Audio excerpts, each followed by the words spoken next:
కాసేపట్లో బెల్గంలో Congress working committee సమావేశం ప్రారంభం కానుంది. రాజ్యాంగంపై రగడ, ఎన్డీఏను ఎదుర్కొనే వ్యూహాలపై చర్చించనున్నారు. అంబేద్కర్ పై అమిత్ షా వ్యాఖ్యలకు సిడబ్ల్యూసీ సమావేశంలో నిరసనగా తెలుపనున్నారు.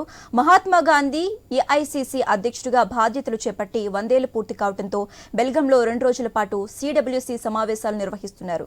సిడబ్ల్యూసీ సమావేశంలో పాల్గొంటున్న సీఎం రేవంత్, మంత్రులు ఉత్తమ్ కుమార్, దామోదర రాజనరసింహ, పీసీసీ చీఫ్ మహేష్ కుమార్ గౌడ్ పాల్గొనున్నారు.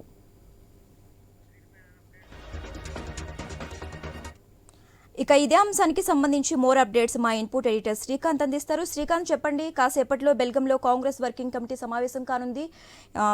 ఏ అంశాలను చర్చించే అవకాశం ఉంది? ఎవరెవరు మంత్రులు పాల్గొనే అవకాశం ఉంది? దీనికి సంబంధించి ఓవరాల్ గా అప్డేట్స్ ఏంటి?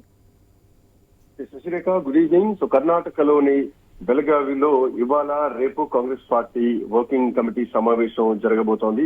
సో ఈ సమావేశానికి నవ సత్యాగ్రహ బైఠక్ గా ఇప్పటికే పేరు పెట్టడం కూడా జరిగింది. సో ఈ భేటీకి సిడబ్ల్యూసీ నుంచి ఉన్నటువంటి సభ్యులతో పాటు శాశ్వత ఆహ్వానితులు రాబోతున్నారు. అట్లాగే కొంతమంది స్పెషల్ గెస్ట్లు కూడా దీంట్లోకి రాబోతున్నారు. అంతేకాదు అన్ని రాష్ట్రాల నుంచి పిసిసిలు, కాంగ్రెస్ పార్టీ ముఖ్యమంత్రులు, సిఎల్పి నేతలతో పాటు పార్లమెంటరీ పార్టీ ఆఫీస్ బేరర్లు, అట్లాగే కాంగ్రెస్ పార్టీ నుంచి మాజీ ముఖ్యమంత్రులు సైతం హాజరు కాబోతున్నారు.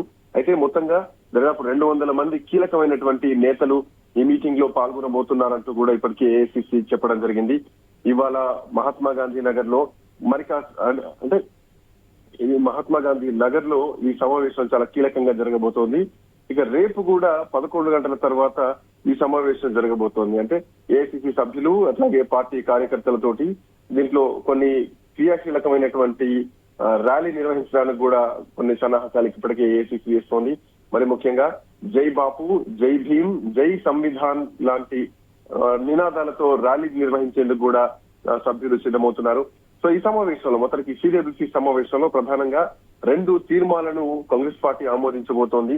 దాంట్లో మరి ముఖ్యంగా వచ్చే ఏడాది కొత్త సంవత్సరంలో పార్టీ తీసుకోవాల్సినటువంటి నిర్ణయాలపైన కూడా, ఆ కార్యాచరణ పైన కూడా కీలకంగా చర్చ జరగబోతోంది. అయితే మరి ముఖ్యంగా ఈ భేటీలో ఇంకొక కీలకమైనటువంటి ప్రధానమైనటువంటి అంశం ఏంటంటే, ఈ మధ్యలో అమిత్ షా రాజ్యాంగ నిర్మాత డాక్టర్ బిఆర్ అంబేద్కర్ ను అవమానపరిచేలాగా చేసినటువంటి వ్యాఖ్యల పైన కూడా చాలా సీరియస్ గా చర్చించబోతున్నారు.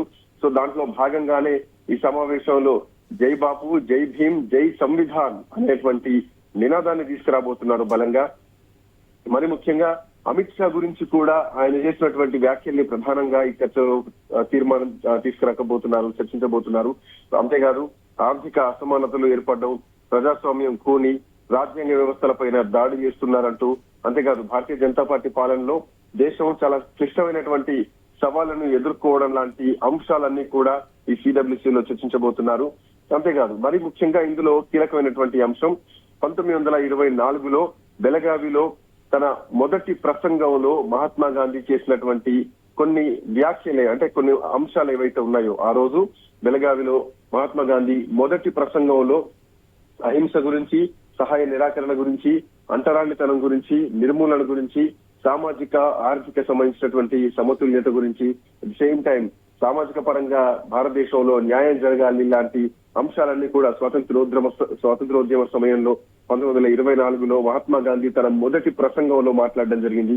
అయితే ఈ ప్రసంగానికి కూడా, ఈ సమావేశానికి కూడా 100 ఏళ్లు పూర్తవుతున్నటువంటి సందర్భంగా ఈ భేటీని చాలా ప్రత్యేకంగా కాంగ్రెస్ పార్టీ నిర్వహిస్తోంది. Sasirekha. Okay, right. Thanks for updates Srikanth.